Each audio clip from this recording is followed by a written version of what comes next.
नमस्कार दोस्तों। अब आज हम बात करने वाले हैं कि योग और व्यायाम में क्या अंतर होता है।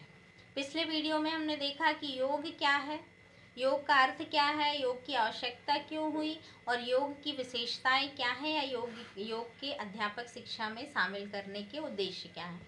अब आज हम देखते हैं कि योग और व्यायाम, कई लोग योग को ही व्यायाम समझते हैं, तो इन दोनों में अंतर क्या है इसको ध्यान से समझिएगा। तो योग का प्रमुख उद्देश्य स्वस्थ शरीर के साथ स्वस्थ मन का भी विकास करना होता है और व्यायाम के अंतर्गत हम सामान्य रूप से मानसिक क्रियाओं की अपेक्षा शारीरिक क्रियाओं पर अधिक बल देते हैं। तो फिजिकली जो व्यायाम किया जाता है वो हम शारीरिक विकास पर ज़्यादा ध्यान देते हैं और योग में हम शांति से बैठ कर के सोचते हैं, चिंतनशीलता होती है और सांसों पर विशेष ध्यान दिया जाता है। तो ये दोनों में अंतर होता है। नेक्स्ट है आपका, योग का क्षेत्र बहुत व्यापक होता है। ये मानव जीवन के प्रत्येक पक्ष को, अप्रत्यक्ष और प्रत्यक्ष दोनों को प्रभावित करता है। तो इसमें क्या है, जब हमारी सोच अच्छी होती है तो हमारे काम भी प्रभावित होते हैं। तो इस तरह से हमारा जीवन जो है वो प्रत्यक्ष और अप्रत्यक्ष रूप से प्रभावित होता है। व्यायाम के अंतर्गत ये योग की तुलना में ये थोड़ा सा संकुचित होता है क्योंकि इसका मुख्य उद्देश्य जो है वो शारीरिक विकास के पक्ष में होता है। तीसरा देखते हैं हम, योग साधना में छात्रों को विशेष प्रकार की आवश्यकता होती है क्योंकि गुरु के अभाव में आप योग को नहीं सीख सकते। इसके लिए हमें किसी ना किसी को बताना जरूरी होता है। लेकिन व्यायाम जो है वो ये सामान्य प्रशिक्षण इसका प्राप्त किया जा सकता है। आप कहीं भी देख करके या उसकी प्रक्रिया जान करके आप व्यायाम को कर सकते हैं। फिर योग की प्रक्रिया जो है वो व्यायाम की प्रक्रिया से कठिन होती है क्योंकि योग में हम आपका शारीरिक और मानसिक दोनों चीज़ों पर विशेष ध्यान देते हैं, लेकिन व्यायाम में हम केवल शारीरिक क्रियाओं पर ध्यान देते हैं। योग साधना को उच्च स्तरीय कक्षाओं के लिए ही उपयुक्त माना जाता है, लेकिन व्यायाम की प्रक्रिया जो है वो प्राथमिक स्तर पर सिखाई जा सकती है क्योंकि योग साधना में आपको मेडिटेशन करना होता है जो आप प्रॉपर सीख कर ही कर पाते हैं। फिर है, योग के द्वारा आप विभिन्न प्रकार के रोगों का निवारण करते हैं और किसी भी रोगी को आप लाभ पहुंचा सकते हैं। और व्यायाम के माध्यम से शारीरिक विकास तो वो है, संभव है, किंतु रोग के निवारण में उतनी सहायता नहीं मिलती जितना योग से मिलती है क्योंकि योग में आपको थॉट क्रिएट करने होते हैं कि यदि आप बीमार हैं तो किस तरह से ठीक हो रहे हैं। और यदि आप लोग कहेंगे या कमेंट करेंगे तो मैं आपको योग की प्रक्रिया बताऊंगी कि आप योग किस तरह से अपने घर पर ही कर सकते हैं। नेक्स्ट है आपका कि योग का भारतीय संस्कृति और दर्शन में व्यायाम की तुलना में बहुत महत्वपूर्ण स्थान है। क्यों? क्योंकि इसमें शारीरिक और मानसिक दोनों चीज़ों पर ध्यान दिया जाता है। फिर है आपका, योग में ध्यान, साधन और मनन आदि मानसिक तत्वों की प्रमुख भूमिका होती है क्योंकि जब हम योग करने बैठते हैं तो हम अपनी आँखों को बंद करते हैं और जैसे हम ओम का उच्चारण करते हैं, बहुत तरह के आपके योग हैं। तो जब हम उन योगों को करते हैं तो उसमें हमको अपनी सांसों पर और अपने मस्तिष्क पर हमको ध्यान लगाना होता है। हमारा जो मस्तिष्क चक्र है, आज्ञा चक्र जिसको कहते हैं, उसको हमें जागृत करना होता है और उस पर हमें ध्यान लगाना होता है। व्यायाम में हम ध्यान को, चिंतन को और तर्क का इसमें कोई विशेष स्थान नहीं होता। उसमें जैसे आपका सूर्य नमस्कार की जो क्रिया है वो आपकी व्यायाम है, उसमें आप शरीर को आगे पीछे ऊपर नीचे जिस भी तरह से उठाते हैं वो करते हैं। अब हम देखते हैं, योग को आध्यात्मिक विकास का प्रमुख साधन माना जाता है। इसमें आत्मा का परमात्मा के साथ संबंध स्थापित किया जाता है। इसमें व्यक्ति को ये पता चलता है, वो सोचने के लिए विवश हो जाता है कि वास्तव में हम हैं क्या।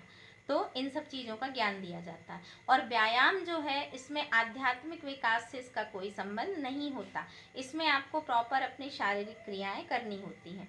नेक्स्ट है आपका, योग का संबंध लौकिक जगत और पारलौकिक दोनों से होता है। जैसे योग में आपके जो सातों चक्र होते हैं उन चक्रों का शोधन और संतुलन दोनों किया जाता है, उसकी बहुत सारी सूक्ष्म क्रियाएं होती हैं।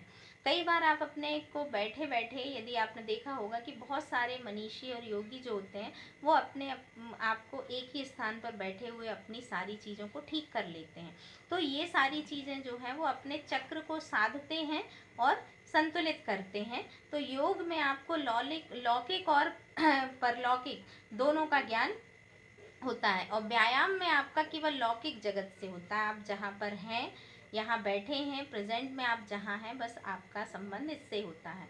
योग को शिक्षा शास्त्रियों के द्वारा एक प्रमुख दर्शन के रूप में स्वीकार किया गया है, लेकिन व्यायाम को शिक्षा जगत में तो मान्यता है, लेकिन दर्शन शास्त्र में व्यायाम को कोई भी मान्यता नहीं दी गई है। योग का प्रयोग युद्ध कौशल के रूप में कभी भी नहीं किया जा सकता। आप जब योगा करने जाते हैं तो अगर मान लीजिए आप युद्ध की क्रियाएं इसमें सीखना चाहें तो योग में ये पॉसिबल नहीं है।